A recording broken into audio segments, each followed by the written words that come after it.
자, 이제 오늘은 다윗이 세상 질서로 얻은 유익이 한편으로는 얼마나 위험한지 우리가 이 본문을 통해서 함께 살피기를 원합니다.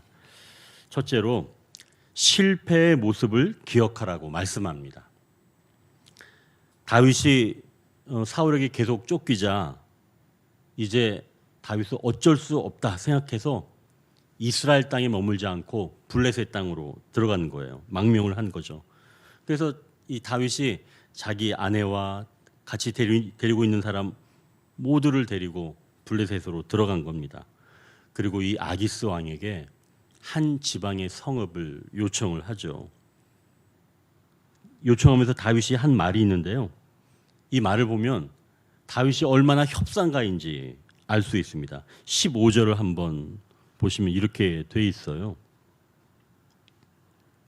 내가 당신께 은혜를 입었다면 지방 성읍 가운데 한 곳을 내게 주어 내가 살게 하소서. 당신의 종이 어찌 당신과 함께 왕도에 살리이까 하니, 자신은 아기스 왕의 종이라 함께 살기에는 적합하지 않다라고 말하는 겁니다. 그러면서 지방 성읍 중 하나를 좀 주십시오라고 이야기하는 거죠. 결국 상대를 충분히 높여주는 겁니다. 그러니까 이제 이 아기스 왕도 그날에 시글락을 다윗에게 주었다고 말씀합니다. 여기서 말하는 이 시글락은 여호수아가 예전에 갈렙이 이끄던 그 유다 지파에게 준 땅입니다. 그러니까 아기스 왕이 이 시글락을 줄 때 그날에 그에게 주었다라고 말씀하는 것을 보니까 다윗이 요구할 때 지체하지 않고 주었다는 거예요. 자, 그렇다면 다윗이나 아기스 왕이 서로 계산하는 것이 있었다는 거죠. 다윗은 사울과 적대적인 관계라 블레셋으로 들어가서 이제 자신이 원하는 시글락을 요청을 하였던 거고, 이제는 사람이 많아지니까 후원만으로는 살 수가 없어서 또 그랬겠죠. 여하튼 이 다윗은 블레셋과 이스라엘의 적대적 관계를 이용해서 자신도 이스라엘과 지금 적대적 관계이니까 적의 적은 아군이다 라고 하는 공식처럼 블레셋으로 망명을 한 거고, 그래서 지방의 한 성읍을 요청한 것입니다. 자, 아기스 왕은 다윗과 같은 그런 장수를 이스라엘과 맞닿은 그 시글락에 살게 하면서 사울을 대적하기 위한 그런 도구로 활용할 계획이었죠. 이렇게 서로의 요구가 맞아떨어질 때 요구를 들어주면서 서로 이득을 보는 것처럼 나타나는 겁니다. 자, 그럼 이제 우리가 6절을 한번 보십시오. 6절 보니까 아기스가 준 시글락이 언제까지 유다 왕에게 속한다 그랬어요? 오늘까지 유다 왕에게 속하게 되었다라고 말씀합니다. 여러분, 왜 이 부분을 기록해 두었을까요? 왕이 되려면 이 정도 협상 능력은 가지고 있어야 한다, 그런 뜻에서 여기를 이렇게 기록해 두었을까요? 그래서 시글락을 보면서 너희 유다 왕들은 다윗을 좀 따라해라, 그래서 오늘까지 유다 왕에게 속한다 라고 하나님께서 말씀하신 것일까요? 세상 질서로 본다면 이 거래는 모두가 윈윈입니다. 서로 좋은 거예요. 그러니까 서로 득만 본 것 같은 그런 거래라는 거죠. 그러나 당장에만 유익인 겁니다. 이러한 세상 질서로 얻은 유익이 얼마나 위험한 유익인지 조금 있으면 알게 되는데요. 29장에 보면 블레셋 사람들이 대대적으로 이스라엘로 진격을 합니다. 그때 아기스 왕은 다윗과 함께 출정을 해요. 자, 이것은 다윗으로 하여금 이스라엘 백성을 치라고 하는 겁니다. 아니, 이스라엘 왕이 곧 되려는 사람인데 자기 백성을 치게 되는 그런 너무나 어처구니 없는 일이 벌어지게 되는 거예요. 그러니 오늘날까지 시글락이 유다 왕에게 속한다는 이야기는 세상 질서로 얻은 유익이 얼마나 제한적이고 그리고 위험한 것인지 유다 왕에게 알게 하시려고 그들 곁에 두신 것임을 기억하시길 바랍니다. 그러니까 하나님께 여쭙기 전에 세상 질서로 선택해서 실패한 것은 항상 내 곁에 두고 살피는 자세가 중요하다는 거죠. 나의 잘못된 선택이 얼마나 큰 위험을 초래했는지 잊지 않는 것이 무엇보다 중요하다는 겁니다. 하나님께서 실패의 모형을 옆에 두신 것은 그 실패로 인해서 계속 비참하게 살라 그런 뜻이 아닌 거예요. 그 실패의 모형을 보고 그 길을 걷지 말라라고 하는 데 있다는 거죠. 역사와 신앙이라고 하는 그 책에서 광화문에 있었던 그 예전 조선 총독부 건물 철거에 대해서 말하는 내용을 제가 알고 있습니다. 예전에 읽었던 건데요. 1996년 이 김영삼 정부 때 이 조선 총독부 건물이 철거됐습니다. 철거를 했는데 왜 그때 철거를 했냐면 일제의 상징을 서울의 심장부에 둔다는 것이 말이 안 된다라고 하는 의견에 힘을 입어서 그때 철거가 되었죠. 물론 이 일이 찬반 양론이 굉장히 뜨거웠습니다. 근데 전에는 비용 문제 그리고 주변의 안전 문제로 철거를 미루었지만 비용과 기술 진보로 인해서 이때 1996년에 철거가 되었습니다. 하지만 우리의 그 쓰라린 과거의 잔재를 치운다고 해도 우리의 아픔은 사라지지가 않는다는 거죠. 그렇다면 다시는 일제 식민 지배와 같은 순환을 잊지 않기 위해서는 오히려 그러한 건물쯤은 어디 한 군데에다가 보존해 놔야 하는 게 아닐까요? 아이러니한 것은 청와대 뒷뜰에는 총독 데라우치를 위해서 설치했다고 하는 그 불상이 있어서 그거를 제거해 버렸습니다. 그런데 그게 다시 설치가 되는 그런 기이한 일이 생겼어요. 일본 총독을 위해서 세운 그 불상이 청와대에 있어서 그것을 철거했는데 1994년에 잇따라 대형 악재가 그러니까 대형 사고가 발생하니까 그 불상을 다시 갖다 놓게 된 겁니다. 결국 아픈 역사를 기억하는 것은 그것이 아픈 역사로 끝나는 것이 아니라 그 역사를 딛고 일어서게 하신 하나님을 기억하기 위함인 거죠. 그래서 로마서 15장 4절에 이렇게 말씀합니다. 무엇이든지 전에 기록된 바는 우리의 교훈을 위하여 기록된 것이니 우리로 하여금 인내로 또는 성경의 위로로 소망을 가지게 함이니라. 결국 실패의 모습을 기억하라고 말씀합니다. 자, 이제 두 번째 진리를 보면 내 계획대로 이루어질 때 더 위험해질 수 있다고 말씀합니다. 다윗은 이제 시글락을 얻었어요. 그리고 그 이스라엘 경계에 있던 그술, 기르스, 아말렉을 침노하기 시작합니다.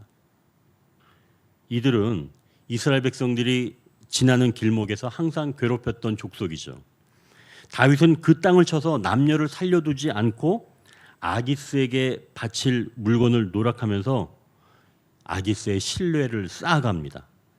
그래서 이 아기스는 다윗이 이스라엘 변방을 공격한 줄 알고 보고를 받았기 때문에 다윗이 이제는 이스라엘 적이 되어서 더 이상 이스라엘과 가깝게 되지 않고 이제는 자신의 장수가 되었다라고 여기게 되었죠. 그러니까 결국 이것은 다윗의 계획이 멋지게 성공한 겁니다.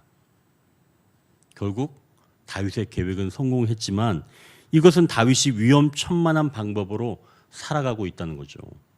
살기 위해 어쩔 수 없이 선택한 방법이지만 위험하기 짝이 없습니다. 아기스 왕에게는 이스라엘을 친다고 하고서는 실제로는 아말렉 사람을 치는 거예요. 그러니까 당장에는 아기스 왕의 신임을 얻어서 블레셋 용병으로 선출되기도 합니다. 그로 인해서 이 아기스가 출병할 때 다윗도 함께 출정하게 됩니다. 자, 그렇게 다윗과 그의 군대가 이제 출정하게 되면서 시글락이 빈 상태가 돼요. 빈집이 되죠. 이때 아말렉이 이 시글락에 쳐들어오게 됩니다. 빈집에 들어온 거죠. 그러니까 병사들은 다 지금 빠져나간 상태에서 시글락에는 어린 아이들과 여인들밖에 없었습니다. 아말렉 사람들은 시글락에 있는 이 다윗 사람들, 젊거나 이 늙은 여인은 죽이지 않고 모조리 다 붙잡아 갔습니다. 이 때문에 어떤 일이 벌어졌는지 29장 3절에서 8절까지인데요. 우리가 그 다음 부분이니까 여기서 한번 좀 한 절씩 한번 읽어볼까요? 29장 3절에서 8절입니다. 제가 먼저 3절 읽겠습니다.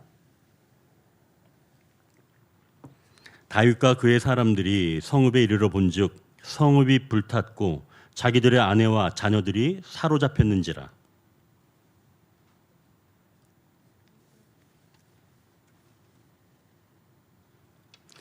제가 읽을까요? 다윗과 그와 함께한 백성이 올 기력이 없도록 소리를 높여 울었더라. 다윗의 두 아내 이스라엘 여인 아히노암과 갈멜 사람 나발의 아내였던 아비가일도 사로잡혔더라. 백성들이 자녀들 때문에 마음이 슬퍼서 다윗을 돌로 치자 하니 다윗이 크게 다급하였으나 그의 하나님 여호와를 힘입고 용기를 얻었더라. 다윗이 아히멜렉의 아들 제사장 아비아달에게 이르되 원하건대 에봇을 내게로 가져오라. 아비아달이 에봇을 다윗에게로 가져가매 다윗이 여호와께 묻자와 이르되 내가 이 군대를 추격하면 따라잡겠나이까 하니 여호와께서 그에게 대답하시되 그를 쫓아가라. 내가 반드시 따라잡고 도로 찾으리라. 아멘. 이 지금 다윗의 계획대로 이루어졌더니 이렇게 더 위급한 상황이 닥치게 된 거죠. 이게 지금 30장입니다. 29장이 아니라 30장인데 30장 3절에서 8절까지인데요. 다윗의 계획대로 이루어졌지만 더 위급한 상황이 발생한 거죠. 결국 다윗은 세상 질서의 위험한 이런 모든 상황을 경험하게 되는 순간을 맞이한 겁니다. 하지만 우리 하나님은 다윗의 이러한 실정을 그대로 내버려 두지 아니하시고 다윗을 지켜주시고 잃었던 것을 다시 되찾아 주신 줄 믿습니다. 그러니 다윗이 왕이 되어가는 이 광야에서 경험한 것은 나의 계획대로 이루어 주시는 하나님이 아니라 나의 계획을 기뻐하시는 하나님이신지 먼저 우리가 그것을 여쭈어야 한다는 것이죠. 그것을 다윗이 알게 된 겁니다. 근데 우리는 어때요? 항상 내 계획을 다 세워놓고 이것을 이루어 주십시오라고 항상 우리는 기도하고 있는 거죠. 그것이 얼마나 위험한 것인지 다윗이 왕이 되어가는 이 광야에서 그것을 알게 된 것이죠. 거짓된 방법으로 신뢰를 쌓아 자리를 보존하려는 한 이 계획은 하나님이 기뻐하시지 않는다는 것을 다윗은 자기 사람들을 잃고 자기 생명이 위태로워지면서 배우게 된 겁니다. 결국 다윗이 잊지 못할 공부를 하게 된 거죠. 그래서 오늘 본문 6절에 시글락이 오늘까지 유다 왕에게 속한다라고 하는 이 말이 다윗의 외교 승리가 아니라 오히려 세상 질서의 위험을 깨닫는 표징이라는 겁니다. 자, 이제 세 번째. 세상 질서의 위험을 밝히 알게 되는 때가 있다고 말씀합니다. 밝히 알게 되는 때가 있다는 것이죠. 아기스가 다윗의 그 계속된 거짓 보고를 듣고 다윗을 믿게 되는 거죠.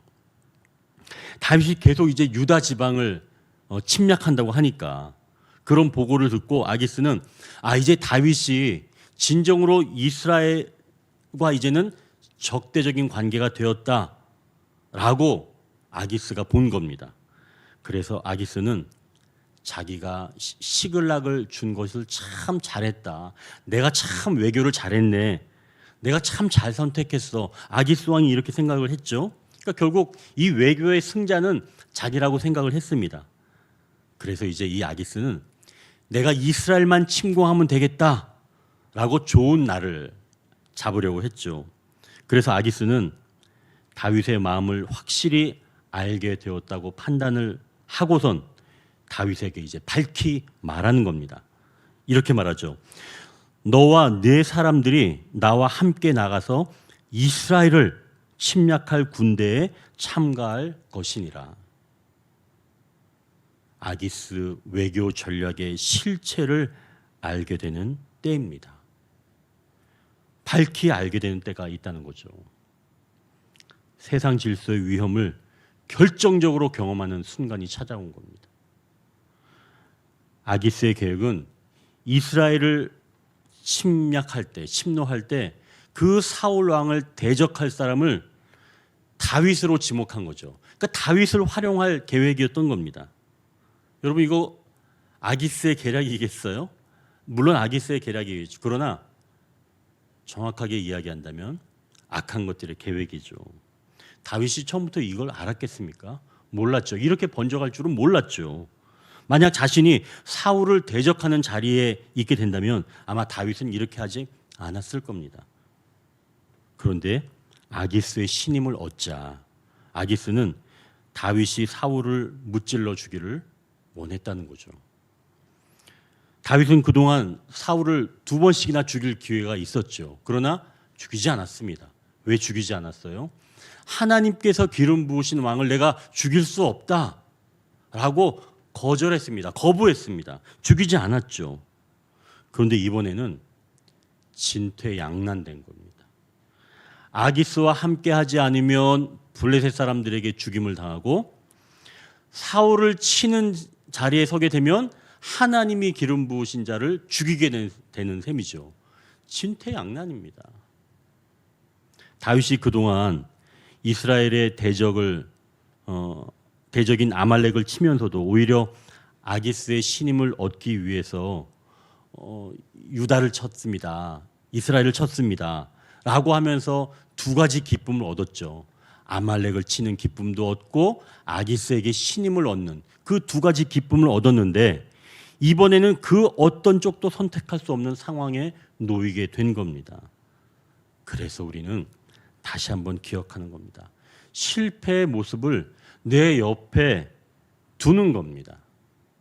하나님께서 유다 왕에게 시글락을 속하게 하셨다라고 하는 것은 시글락을 옆에 두고 세상 질서를 따라할 때 어떤 위험이 있는지 잊지 말라고 말씀하는 거죠.